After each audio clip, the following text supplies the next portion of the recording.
Bienvenidos a la semana 3 y vamos a hablar sobre el tema de la lengua.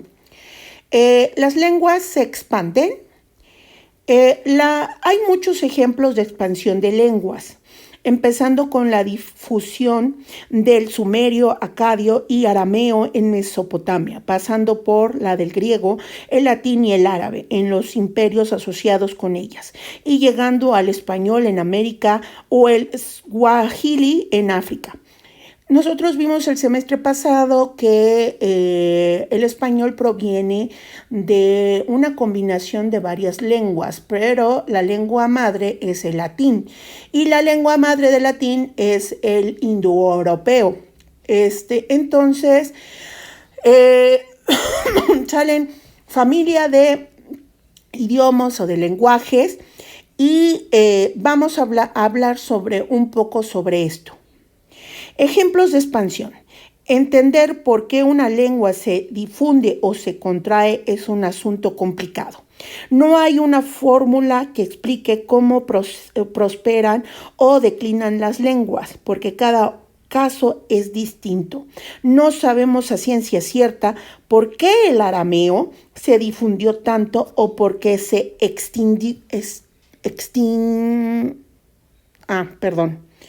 porque se extendieron el griego, el celta o el latín. Cada uno se expandió y continuó haciéndolo con su propio impulso. Lo mismo pasa con el inglés de la época actual y con el español en periodos más recientes. Según Lewis, hay varios factores que pueden relacionarse con la expansión de una lengua: las actitudes de los hablantes, las relaciones entre ellos y sus diferentes lenguas, la modernización, la movilidad, la demografía, los cambios políticos y militares y los factores ideológicos. Todos estos, al combinarse, influyen en la preferencia sobre una lengua u otra y se presentan de diversas maneras, algunas de las cuales vale la pena mencionar. Nosotros vimos que las lenguas originarias de este lado del charco, en Mesoamérica, se fueron no extinguiendo, pero sí mermando mucho el número de hablantes por la llegada de los españoles, porque hubo una conquista. Cuando hay una conquista, obviamente el pueblo vencedor establece su manera de pensar, su lengua, su cultura, su religión. Nosotros perdimos nuestras lenguas originarias porque no hablamos náhuatl. Por ejemplo, en mi caso, yo soy de la Sierra de Oaxaca, mis papás son de la Sierra de Oaxaca, pero no tenemos lengua indígena porque casi al lado del pueblo se estableció un convento dominico, el cual evangelizó a todos los pueblos cercanos. Hagan de cuenta que si se establecía una orden, ya sea franciscana, dominica o jesuita, que eran las más comunes, compañías de evangelio que vinieron aquí a Mesoamérica o en particular a México, se perdía la lengua originaria. 1. Conquistas militares. La conquista militar o cultura es un factor decisivo para la expansión de una lengua. Por ejemplo, después de la conquista española, el castellano se extendió a toda Iberoamérica como lengua oficial y después de la Segunda Guerra Mundial, el inglés se difundió en todo el mundo, ya que fue necesario interactuar más con hablantes de esa lengua. Otro ejemplo de esto es el latín, que en un principio era hablado por un número insignificante de personas que vivían en el centro de la península itálica, pero que se extendió a todo el mundo conocido cuando las legiones romanas conquistaron vastos dominios. En estos momentos, básicamente, ¿qué es lo que más se habla? pues el chino por la cuestión del intercambio comercial, que es muy aguerrido, muy fuerte, ¿no? No es una conquista militar, la expansión del chino es una conquista comercial. Segundo, factores religiosos. Los factores religiosos suelen ser importantes en la difusión de las lenguas. Tal es el caso del árabe, que se difundió por Asia, Europa y África, cuando se convirtió en la lengua de la religión maometana en la orilla del Imperio Otomano. El árabe cedió terreno a las lenguas que se habían hablado antes, pero en el árabe central desplazó al griego y al cóptico e hizo que el bereber se retirara al desierto. Al difundir su religión, los árabes difundieron su lengua, la cual además era indispensable para leer el Corán y por lo tanto para entrar en el paraíso. El turco, por su parte, se extendió con las conquistas otomanas por Europa y por el cercano y Medio Oriente, y desde el siglo X hasta 1918 fue la lengua administrativa de esta área. Cuentan que Napoleón trató de nombrar egipcios hablantes de árabe para algunos puestos de autoridad, pero tuvo que elegir turcos porque a estos se les obedece más. Sin embargo, cuando el Imperio Otomano sucumbió, desapareció el turco y solo se conservó en Anatolia. A través de las épocas de conquista podemos observar la diferencia entre la difusión del inglés y la del español. Para los españoles, llevar la lengua era parte del ideal del imperialismo y el catolicismo y sacrificaron todo por imponerla. Para los ingleses no era tan importante y por ello no impusieron la suya en muchos de los territorios colonizados, por ejemplo, la India. Pero aunque no impusieron su lengua, obviamente sí tuvieron una influencia en esa cultura. Vaya, los indios, los que provienen de la India, los indios hablan inglés como segunda lengua, muy mal inglés, pero sí se dan pues a entender. 3. Prestigio. Muchas veces el prestigio hace que una lengua se difunda. Resulta que en la Nueva España, por ejemplo, hablar español era una condición necesaria entre muchas otras. Para el ascenso social, generalmente hablar la lengua vernácula se identifica con lo marginal y esto sucede aún hoy en día. Véase el caso de los hablantes de lenguas indígenas en México, que es sinónimo de pobreza y marginación, o el caso de África, donde hablar la mayor parte de las lenguas vernáculas se vincula con un muy bajo perfil. Si ustedes se dan cuenta, muchos incluso de los compañeros, pueden que hablan una lengua indígena y les da pena pronunciarla, hablarla y demás, porque sí estuvo muy asociado con una baja cultura, con un bajo perfil, con una educación deficiente. Entonces, entre menos hablaran la lengua originaria, era mucho mejor y abría más las puertas. En una ocasión le dijeron a mi madre que si ella hablaba una lengua originaria, que la exhortaban unas personas a que la hablara. Y mi mamá dice, por supuesto que no la habló, y no porque no me da pena, sino porque yo la perdí hace muchas generaciones y no hablo porque no lo sé.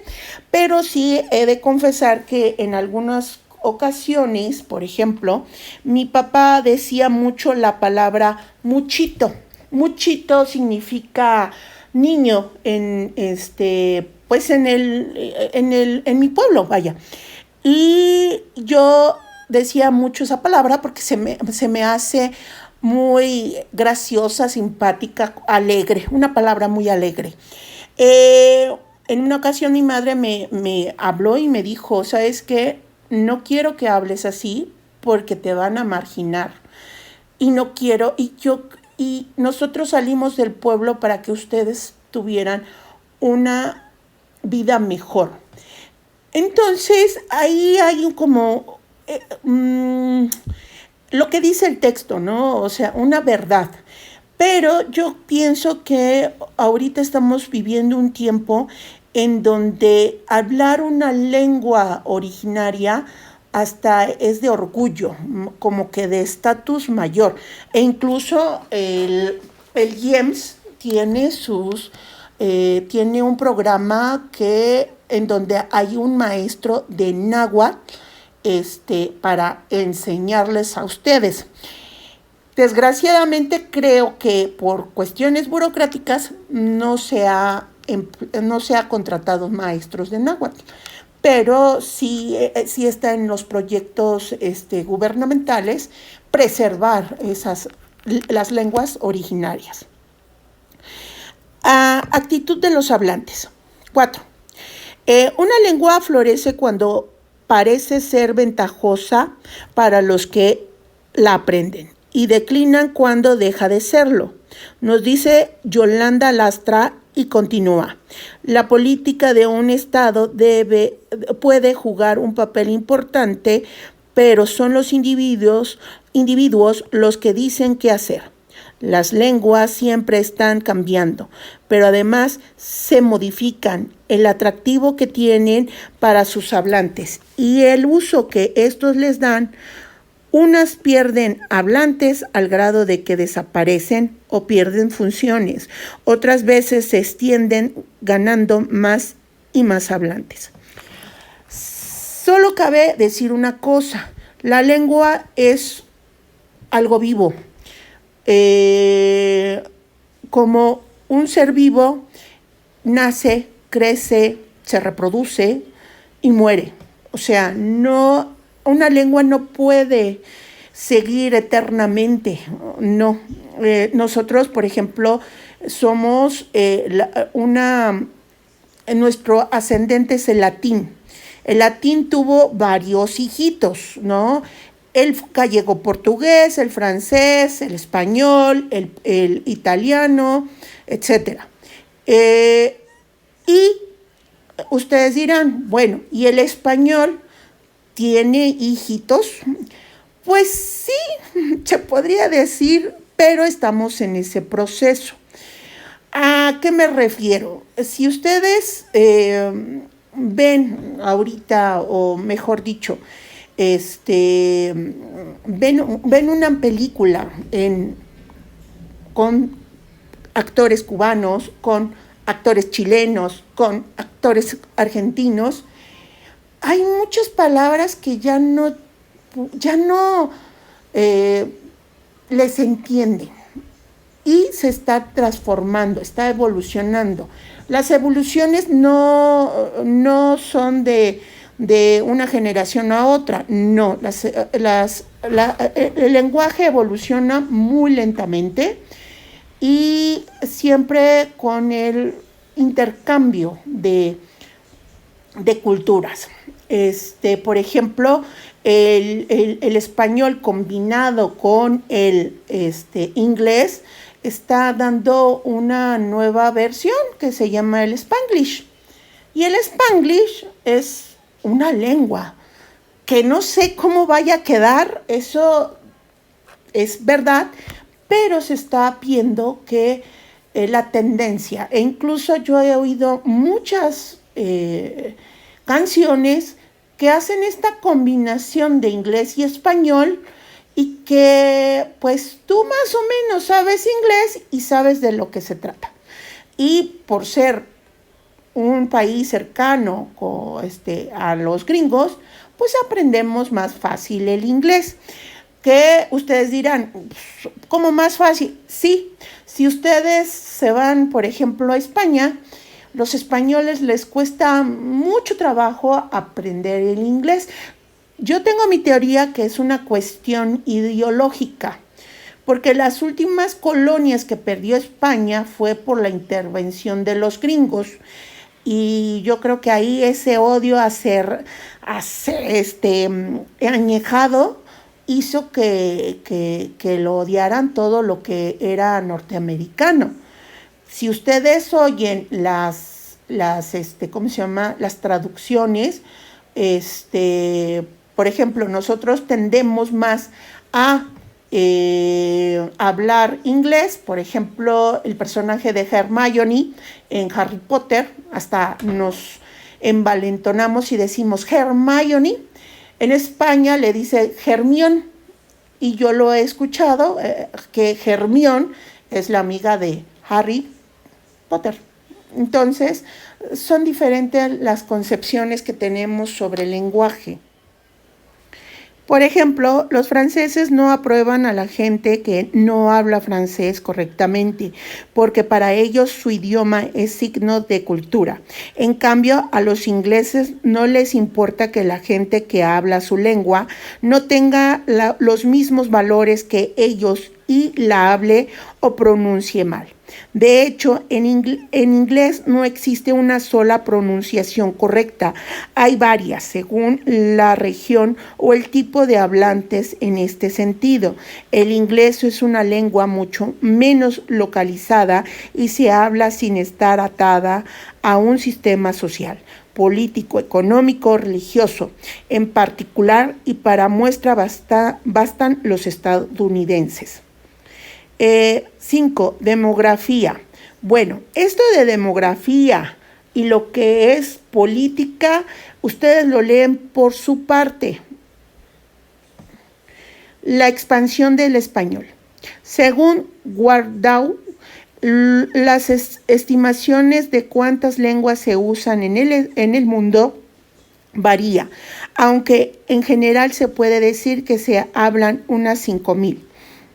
De estas solo hay 5 que abarcan el 45% de la población mundial, que es de más de 6,000 millones de personas. Estas son el chino, el inglés, el español, el hindi y el bengalí. La expansión del español es un tema central hoy en día, sobre todo en América. Para muestra está la cantidad de hablantes de nuestra lengua en Estados Unidos. Según Solé, al comenzar la Segunda Guerra Mundial había en Estados Unidos 2 millones de hablantes que tenían como lengua materna el español, y este ocupaba el 4º lugar entre las extranjeras. Aunque la presencia del español en aquel territorio se remonta a 1548, cuando se fundó el primer asentamiento español en Nuevo México, y se acrecentó con la población que pasó a ser estadounidense después de la guerra con México. Se ha expandido cada día más con inmigrantes de varios países de Latinoamérica. Durante muchos años el español no gozó de prestigio como lengua culta y los hablantes no promovían su uso. No obstante, a últimas fechas esto se ha revertido gracias a que los grupos hispanos se han afianzado en el poder y han consolidado sus fuertes raíces culturales. Por ello, hoy en día la presencia del español es significativamente mayor y lo hablan más de 41.7 millones de personas. Sumadas a lo anterior, existen diversas razones que han convertido al español en la tercera lengua más hablada del mundo, como el crecimiento de la población en los países de Latinoamérica, la cohesión de la lengua misma y las diversas avanzadas de España en la Comunidad Económica Europea, entre muchas otras. Las lenguas indígenas de México. En México, la lengua oficial y mayoritaria es el español. pero al hablar de su situación lingüística, lo más notable evidentemente es la presencia de las lenguas indígenas, ya que de los 100 millones de habitantes de este país, aproximadamente 6 millones hablan aún hoy alguna lengua indígena. Entre estos hay hablantes tanto bilingües como monolingües. El náhuatl es sin duda la lengua más importante, ya que es una lengua mayor, y le siguen en importancia el maya, yucateco, el mixteco y el zapoteco, como podemos ver en el siguiente cuadro. Aquí está el número de hablantes, véanlo con más calma. Hoy en día la lista de lenguas que se hablan en el territorio mexicano es larga. Sin embargo, cuando llegaron los españoles se hablaban muchísimas más, que con el paso del tiempo se han ido extinguiendo. No se sabe exactamente cuántas, pero podemos afirmar que más de 100. Aún existentes no tardarán en desaparecer si los hablantes no las transmiten a sus hijos. Por ejemplo, podemos afirmar que lenguas como el papabuco, que se habla en algunos estados del país como Jalisco, Nuevo León, Oaxaca, San Luis Potosí y Veracruz, es utilizada solo por 5 personas, una en cada estado, de acuerdo con el segundo conteo de población y vivienda 2005. Nuestras silenciadas lenguas nacionales. La historia que se narra, la que se reproduce como cierta, pero que se recrea cada vez que la mencionamos, es parte indispensable de nuestras vidas y de nuestras identidades. Este tipo de historia solo existe en la medida en que se dice, en el momento mismo en el que alguien la afirma. Por lo regular, esa historia, que es plural y diversa, difiere de aquella que se podría identificar como verdadera o, para no meternos en problemas, aprobada científicamente. La primera es más nuestra, más propia. La segunda es de los historiadores. La primera incluye además a la llamada historia oficial, que por otro lado también es plural y cambiante, y por lo común entra en conflicto con las regionales y comunitarias. Nuestra historia nacional también tiene como condición de existencia el ser narrada. Para ello depende de nuestra experiencia tanto cotidiana como discursiva, y ambas experiencias son desde el punto de vista lingüístico monolingües. En nuestros relatos nacionales, por lo regular, el idioma es intrascendente. Es rarísimo hallar a alguien que pregunte si Benito Juárez tuvo problemas lingüísticos, puesto que su lengua materna era el zapoteco, la cual explícitamente reconoce. Es más raro el compa que hace alusión a la diversidad dialectal o lingüística a lo largo de nuestra historia. Tildarán de loco, llamarán a sus padres y lo de hoy canalizarán con el psicólogo de la escuela, aquel niño que ose preguntar por qué en México no se habla igual que en España, si fueron 3 siglos de dominación, cuando se dirá hablamos igualito, aunque aquí no usemos el vosotros, ni pronunciemos de la misma manera cielo y surcir. Nos demos vuelo en el diminutivo y con el de le, de órale y ándale, y empleemos un léxico diferente. Bueno, no es lo mismo, pero es igual, insistirán. Aquí hay que agregar algo. Por ejemplo, aquí cuando dice la manera de surcir, la manera de cielo y surcir, que no son igual, ustedes saben que en España la C y la Z se pronuncian diferentes, como la V y la B. Tienen otra posición en la boca, por eso mencionan estos casos. ¿Cómo dices que dice? Este monolingüismo histórico no es gratuito ni neutral. Se nos ha impuesto, pero para nada nos incomoda, porque aceptamos que nuestra realidad es monolingüe.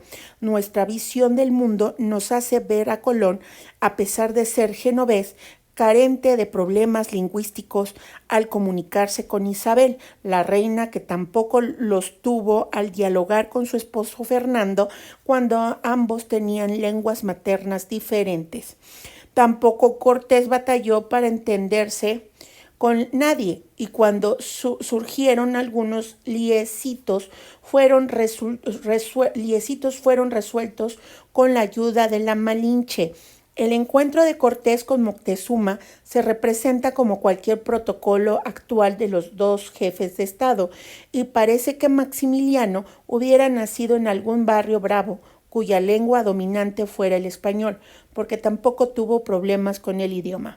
Lo que menciona el texto es que nosotros nunca ponemos en tela de juicio que la comunicación puede ser un problema, porque al final de cuentas creemos que todos hablamos la misma lengua y entendemos lo mismo. En este caso, pues bueno, posteriormente vamos a leer un texto que se llama Los niños de Morelia y para ver cómo se refuerza este pensamiento. Curiosamente, este monolingüismo es callado, silencioso, casi telepático. El español es el idioma que suponemos existente, circulante, pero en un español que no se oye, que nadie pronuncia. Solo se le menciona. En los casos en que aparece por lo regular en forma de frases célebres, sigue siendo nuestro español. Por supuesto que este monolingüismo callado también silencia y niega todas las demás lenguas, como en el mundo, Disney, Tarasco, otomíes y mixtecos, todos hablan español. Este silencioso silenciador nos explica la famosa pregunta de Cuauhtémoc. ¿Crees acaso que estoy yo en un lecho de rosas? ¿Habrá aprendido español en el Colegio Mártires de Tlatelolco? ¿Qué es lo que van a hacer? Van a leer estas 22 páginas, el texto, y que van a hacer lo que vendría siendo la introducción.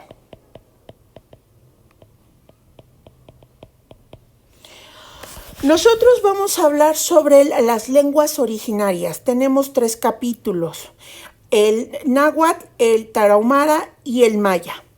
Nosotros tenemos que presentar por qué es la importancia de esas 3 lenguas en particular.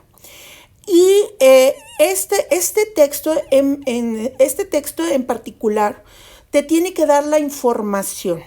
Aquí yo ya no te estoy pidiendo cita textual corta ni cita textual larga, pero si la quieres incluir, es más que bienvenida. Pero sí quiero que integres en el discurso de tu presentación de tu monografía los varios elementos que te muestran estos pequeños capítulos. Me explico mejor. Si mis textos son el náhuatl, el tarahumara y el maya, por ejemplo, aquí cuando digo nahualismos en el folclore mexicano. Al principio del siglo XVI, las lenguas españolas y el náhuatl entraron en contacto y desde entonces conviven estrechamente. El náhuatl era una lengua muy importante en Mesoamérica, gozaba de gran prestigio y se le conocía en un amplio territorio por ser el idioma de un pueblo guerrero, conquistador, cuyos dominios se extendían en un amplio territorio. Aquí puedo iniciar con lo siguiente en mi introducción. México, antes de la conquista de los españoles, tenía lenguas originarias. Por supuesto, no podemos hablar sobre un territorio llamado México, sino como identificarlo como Mesoamérica. En Mesoamérica estaba dividido en varios idiomas y por lo tanto uno de esos más importante era el náhuatl, porque se expandió conquistas militares, ya que el náhuatl era hablada por un pueblo belicoso. Y nos dice las primeras teorías de cómo se expande la lengua es que las conquistas militares ayudan y facilitan mucho para la expansión de una lengua. Voy a usar en mi discurso todos los elementos que me está dando estas 22 páginas. ¿Qué es un dialecto? Por ejemplo, ahorita les mencioné los niños de Morelia. Aproximadamente 500 niños, la mayoría catalanes, llegaron a México en 1937 exiliados de su país a causas de la Guerra Civil Española. Hagan de cuenta de que a principios del siglo XX hubo una gran revuelta en España, tanto que dividió España en dos. Fue una guerra muy fea, que realmente fue interna, no porque se pelearon los españoles contra españoles. Pero bueno, muchos del lado perdedor mandaron a México a sus hijos para que sobrevivieran, porque si se quedaban en España, lo más seguro es que los mataran. Los pequeños, como casi todos los exiliados, eran figuras anónimas que formaron parte de la dolorosa tragedia de la guerra. Cuando llegaron, se pensaba que su estancia en la Escuela Industrial España-México, en Morelia, Michoacán, sería transitoria. Pero los exiliados no tuvieron oportunidad de regresar a su patria después de la derrota de los republicanos. De hecho, muchos de estos niños nunca volvieron a encontrarse con sus padres ni con su país natal y se les conoció como los niños de Morelia, porque fueron a parar a un orfanato en Morelia, Michoacán. Fue una tragedia bastante dolorosa porque muchos pensaban que cuando terminara la Segunda Guerra Mundial, Franco, el dictador, el que derrocó a los republicanos, que estaba muy aliado con Hitler, lo iban a derrocar igual que Hitler, o sea, lo iban a destituir. Sin embargo, pues Estados Unidos no le convenía a España y pues lo dejaron ahí en España y pues Franco hizo lo que quiso. Fue un dictador, duró como 40 años en el poder y muchos que salieron exiliados de España hacia América, hacia Chile, Argentina, México, pues siempre vivieron con la esperanza de regresar a su patria. Desgraciadamente, cuando muere Franco, pues la mayoría ya son ancianos. El dramaturgo Víctor Hugo Rascón Banda decidió tomar la historia y convertirla en poesía para la puesta en escena de una obra que representa la otra conquista de España a México, la del emotivo encuentro de dos pueblos. Hemos querido reproducir una escena de esta obra, en la que el autor da cuenta de los problemas de comunicación que pueden surgir aún entre hablantes de una misma lengua, las dos lenguas. Pues, ¿qué lengua hablan acá? Que no se les entiende nada. ¿Es español? No debe de ser mexicano. Debe de ser mexicano. Hablan como cantadito. Y siempre están como pidiendo perdón o suplicando. Perdón, no me sale el acento español. ¿Me haría usted el grandísimo favor de abrir la puerta? Que cuando es más fácil decir, ¡abra esa puerta! ¿Le molesto si me pasa al salero? En vez de decir, ¡coño, pásame el salero! ¿Sería usted tan amable de decir dónde está la plaza principal? Cuando es más fácil decir, ¿y la plaza mayor? Dicen, apúrate, en vez de decir, deprisa. Dicen, ándale, en vez de decir, vamos. Dicen, ahorita, en vez de decir, después. Dicen, nada más tantito, en vez de decir, un poco. Dicen papas en vez de decir patatas. Dicen fútbol en vez de decir fútbol. Dicen tortas en vez de decir emparedados. Nos dicen los coños solo porque decimos coño. A la nevera le llaman refrigerador y a la piscina le llaman alberca. A los cordones le dicen agujetas, a la caña le llaman popote, a la bombilla le llaman foco, al retrete le llaman baño, le dicen excusado. Para decir mi casa, dicen la casa de usted. ¿Quién les entiende, carajo? E incluso yo les leí algo como entre un país y un país, pero seamos realistas. Dentro de la República Mexicana también hay una jerga diferente, del norte al sur. Diccionario para sobrevivir en Yucatán. Aquel que ha estado en Yucatán sabrá que a pesar de que hablamos la misma lengua, muchas veces resulta imposible entender a los nativos de esa región. Esto se debe a que el maya, lengua materna en muchas de las comunidades rurales de la península, es todavía un lenguaje vivo y ha incorporado al habla coloquial muchas palabras, pero también a que se han castellanizado muchos de sus verbos, con sus correspondientes conjugaciones, modos y tiempos, los cuales se conocen como mayismos o yucatequismos. Los yucatecos además, y como ellos mismos dicen, hablan aporreado, es decir, pronunciando las palabras marcando su separación silábica. Todos conocemos bien este tonito gracias a Cucho, el de Don Gato, y todos los yucatecos aporrean al hablar unos más que otros, dependiendo del nivel socioeconómico. Además, en el uso cotidiano del habla yucateca se encuentran muchas expresiones del español antiguo que en el resto del país han desaparecido. De modo que si tienen la idea de visitar esos parajes, es necesario aprender el significante vocabulario básico de supervivencia entre los yucatecos. Por favor, léalo, aporreado, de la misma forma que lo hacen los hablantes de la península y pronúncielo con las siguientes características. Para las palabras provenientes del maya, la X suena como ch. Uxmal se pronuncia mal. Es de mal gusto pronunciar la X como CS. La H suena como J.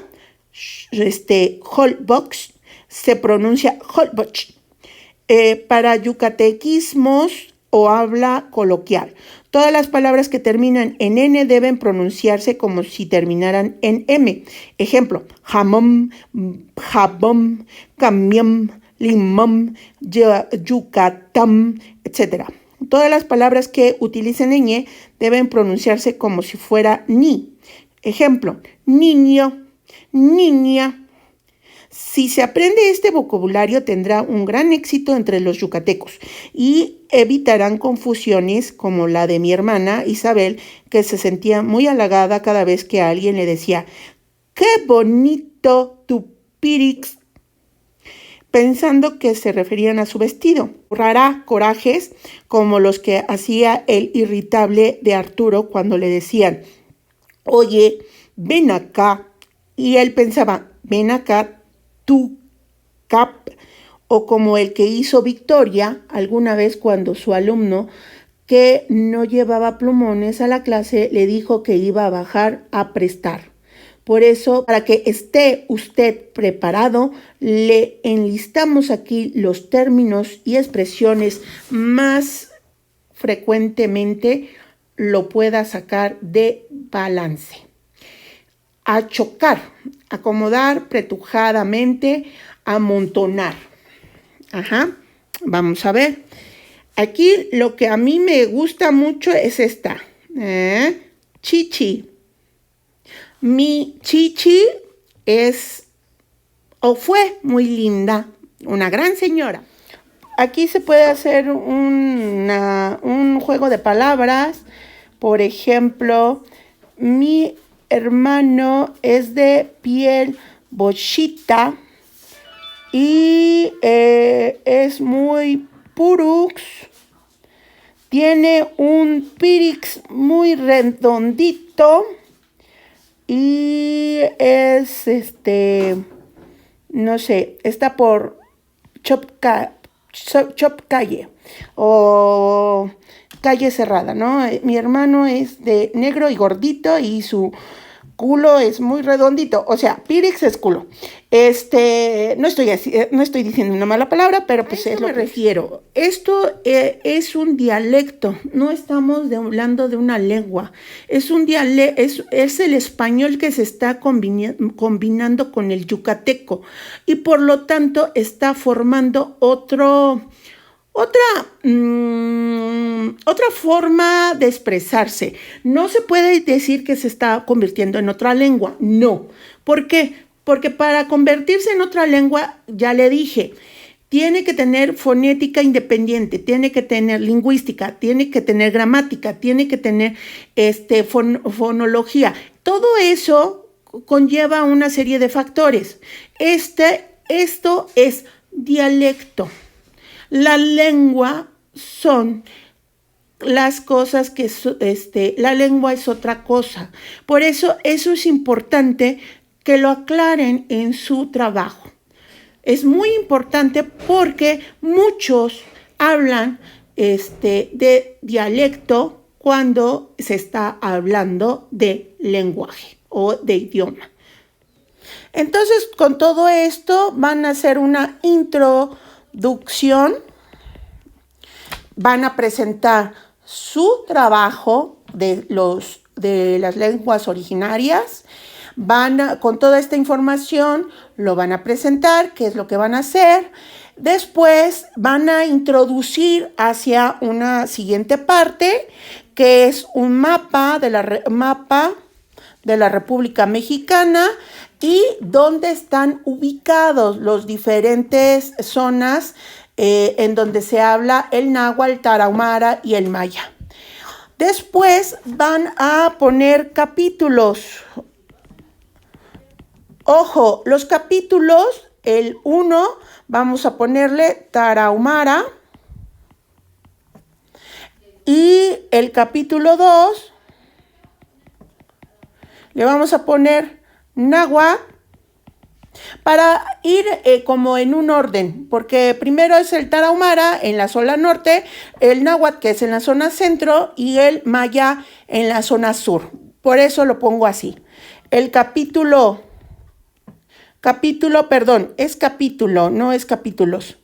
Es capítulo 1, capítulo 2, capítulo 3, que es el maya.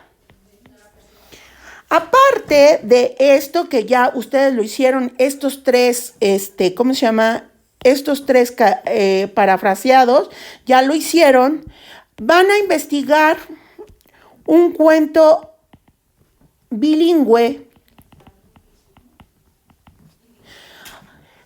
Los tres tienen que tener un cuento bilingüe en ambos idiomas, español y la lengua originaria. El cuento lo van a investigar ustedes.